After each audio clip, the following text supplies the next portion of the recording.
오늘은 예레미야서 7장 말씀 통해서 이중적 신앙생활이라는 제목으로 같이 은혜 나눕니다. 스티븐슨이라고 하는 사람이 쓴 지킬 박사와 하이드라는 책을 보면 인간이 얼마나 이중적인 생활을 할 수 있는가 하는 것을 잘 보여주고 있습니다. 지킬 박사는 낮에는 신사고 따뜻한 사람이고 윤리도덕적으로 흠이 없는 사람입니다. 그런데 밤만 되면 거짓되고 음란하고 잔인한 사람으로 변하게 됩니다. 우리 인간 내면은 끊임없이 지킬 박사와 하이드가 싸움을 하고 있습니다. 어떤 때는 도덕적으로 신앙적으로 흠이 없는 사람이지만 어떤 때는 전혀 신앙적이지 않고 타락한 사람이 나타나기도 합니다. 요즘 범죄자들을 잡는데 어려움을 먹는 이유 중에 하나도 이러한 철저한 그들의 이중생활 때문이 아닌가 생각을 합니다. 범죄자들에 대한 주변 조사를 하다 보면요, 오히려 주위에서 그 범죄자가 좋은 사람으로, 성실한 사람으로 인정을 받는 경우가 참 많습니다. 이게 잡히고 났을 때 사람들의 첫 반응이 뭐냐면 저 사람이 어떻게 저런 짓을 할 수 있었을까 하고 의아해합니다. 이웃이 전혀 눈치채지 못하도록 철저하게 이중생활을 하고 있었던 것입니다.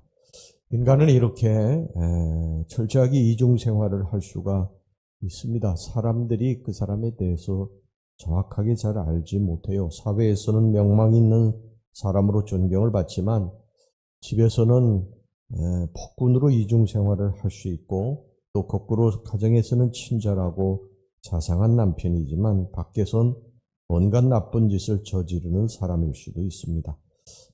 그것뿐만이 아니죠. 교회에서는 믿음 좋은 사람이라고 불리지만, 기도 많이 하는 사람이라고 불리지만, 밖에서는 전혀 신앙인으로서의 모습이라고는 찾아볼 수 없을 정도로 완벽한 위장을 하고 사는 사람일 수도 있습니다.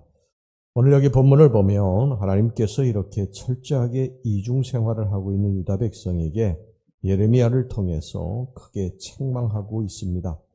유다 백성들은 불쌍한 과부나 고아들을 압제하고 수탈했으며 죄가 없는 사람의 피를 흘리게 했으며 다른 이방신들을 쫓아 그들을 섬겼습니다. 자, 5절 6절을 보겠습니다.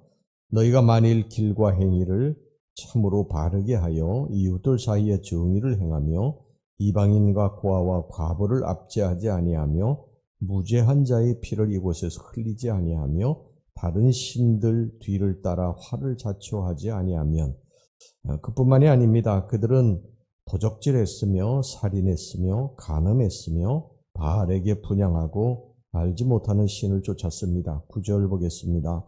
너희가 도둑질하며 살인하며 간음하며 거짓 맹세하며 바알에게 분향하며 너희가 알지 못하는 다른 신들을 따르면서, 이 유다 백성들이 이렇게 살면서 그들은 하나님의 성전에 와서는 우리가 하나님의 구원받은 백성입니다 하고 자신의 의로움을 나타냈습니다. 10절 보겠습니다. 내 이름으로 일컬음을 받는 이 집에 들어와서 내 앞에 서서 말하기를 우리가 구원을 얻었나이다 하느냐. 이는 이 모든 가증한 일을 행하려 함이로다. 하나님은 이런 이중적인 철저하게 이중생활을 하는 유다 백성을 가증하다 하셨습니다. 그렇죠. 여러분, 이게 얼마나 가증스러운 일입니까? 하나님의 성전 밖에서는 온갖 죄를 다 저지르고 살면서도 성전 안에 와서는 거룩하게 예배드리기도 하고요. 또 거룩하게 찬송하고 또 기도하는 모습을 보이기도 합니다. 근데 사람은 그것을 알지 못해요. 교회 안에서의 그러한 모습만 보고 그 사람이 정말 믿음이 좋은 사람이다. 그 사람 정말 기도 많이 하는 사람이다. 은혜스러운 사람이다. 이렇게 이야기를 합니다. 근데 밖에 나가서는 전혀 그런 삶을 살지 않는 것이죠. 철저하게 이중생활을 하는 것입니다. 그러나 성경은 뭐라고 말씀하느냐? 그 사람에 대해서 사람은 알지 못할 수 있지만 하나님은 아니라는 거예요. 하나님은 그 사람에 대해 정확하게 알고 계시다는 것입니다. 사람은 보지 못하지만 하나님은 그것을 다 보시고 아신다는 거예요. 11절 보겠습니다. 내 이름으로 일컬음을 받는 이 집이 너희 눈에는 도둑의 소굴로 보이느냐? 보라, 나 곧 내가 그것을 보았노라. 여호와의 말씀이니라. 하나님께서 그것을 다 보셨다는 것입니다. 그런데 그들은 그걸 잊어버린 거예요. 범죄하는 자들이 여러분 세상에 CCTV가 다 위에 또 사방에 또 요즘에 가장 무서운 건 차량의 이 블랙박스입니다. 아무리 완벽하게 뭐 범죄를 저질렀다고 해도요. 그 블랙박스 차들이 곳곳에 세워져 있기 때문에 그 블랙박스를 이렇게 확인하게 되면 대부분의 범죄들이 거기 찍히게 돼요. 그럼에도 불구하고 그것이 없는 것처럼 그렇게 범죄자들이 범죄를 저지르고 있지 않습니까? 우리가 하나님의 눈을 피할 수 없음에도 불구하고 하나님의 눈이 우리들을 보지 못하는 것처럼 그렇게 범죄를 저지르고 있다고 하는 것입니다. 그들에게 하나님이 예레미야를 통해서 이런 말씀을 하십니다. 무슨 말씀이냐 하면 실로에 가서 내 백성 이스라엘의 악을 인하여 내가 어떻게 행한 것을 보라고 하십니다. 12절 보겠습니다. 너희는 내가 처음으로 내 이름을 둔 처소 실로에 가서 내 백성 이스라엘의 악에 대하여 내가 어떻게 행하였는지를 보라. 이 실로의 내용이 뭡니까? 이 실로의 내용은 이런 것입니다. 실로는 베델의 동북쪽에 약 15km 지점에 위치한 도시입니다. 예루살렘에서 세겜에 이르는 주요 도로의 동쪽에 위치한 도시인데요. 가나안 입성 후에 길갈에 있던 모세 성막이 이곳으로 옮겨졌습니다. 이후에 이곳은 이스라엘의 성소가 돼서 여호와의 제사의 중심지로 자리 잡았습니다. 하지만 이 사사시대 말기인 이 엘리 제사장 시대에 극심한 타락 중에 있던 이스라엘은 이 블레셋과의 아벡 전투에서 하나님이 묘하시지도 않은 하나님의 법궤를 들고 출전했다가 법궤도 빼앗겼을 뿐만 아니라 그 전쟁에서 철저하게 패하게 되고요. 실로의 성막까지도 파괴되고 말았습니다. 이게 실로의 사건이에요.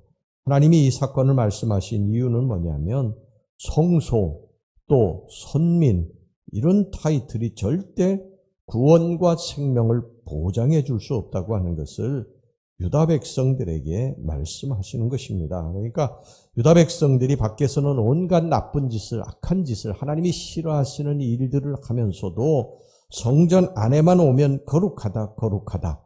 내가 법궤만 들고 나가면 전쟁에서 이길 수 있다, 이길 수 있다.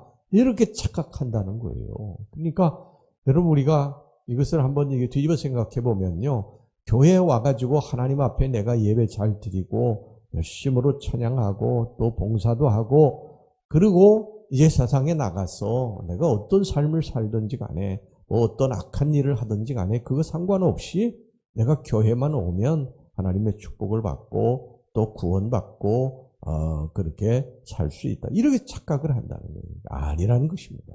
이스라엘 백성들이 악하게 살면서 하나님의 법궤만 가지고 나가면 블레셋과의 싸움에 승리할 수 있다고 생각하는 것처럼 우리들도 교회에 와서 그렇게 형식만 갖추면 구원받고 축복받는다 이렇게 생각하는데 아니라는 거예요. 여러분 우리 한국 교인들의 가장 큰 문제점 중에 하나가 바로 이 신앙의 이중성이라고 생각을 합니다. 교회에서 열심히 기도하는데 밖에서는 삶이 성실치를 못해요. 교회에서는 믿음이 좋다고 하는데 밖에서는 거짓말을 자주 합니다. 주일에 교회에서 거룩하게 예배드리고 성전문만 나서면 6일 동안은 철저하게 내가 하나님의 자녀인 것 다 잊어버리고요. 세상 사람으로 살아갑니다. 그리고는 그 다음 주일에 교회 와서 다시 거룩하게 예배드리는 것입니다.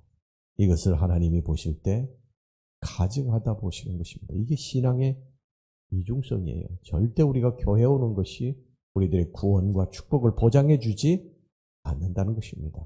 여러분 성과 속은 구별되지 않아요. 우리가 교회 안에서 거룩하게 하나님 앞에 예배드리고 기도했으면 이 성전문을 나가서 가정에서도 또 사회에서도 여러분들의 일터에서도 열심히 정말 성실하게 또 기도하는 마음으로 사람들에게 따뜻한 사람으로 도덕적으로 윤리적으로 흠이 없는 사람으로 그렇게 살아야 된다고 하는 것입니다.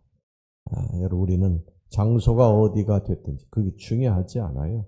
장소가 교회가 됐든 직장이 됐든 가정이 됐든 일터가 됐든 하나님의 자녀면 어디서든지 거룩해야 됩니다. 그렇지 않으면 실로의 사건처럼 우리 하나님 믿는 백성들도 하나님의 심판을 면할 수 없게 될 것입니다. 성전 안에서 거룩했으면 우리 가정에서도 사회에서도 거룩하게 빛으로 소금으로 그렇게 경건하게 살아갈 수 있기를 주의 이름으로 축원합니다. 기도하겠습니다. 하나님 아버지,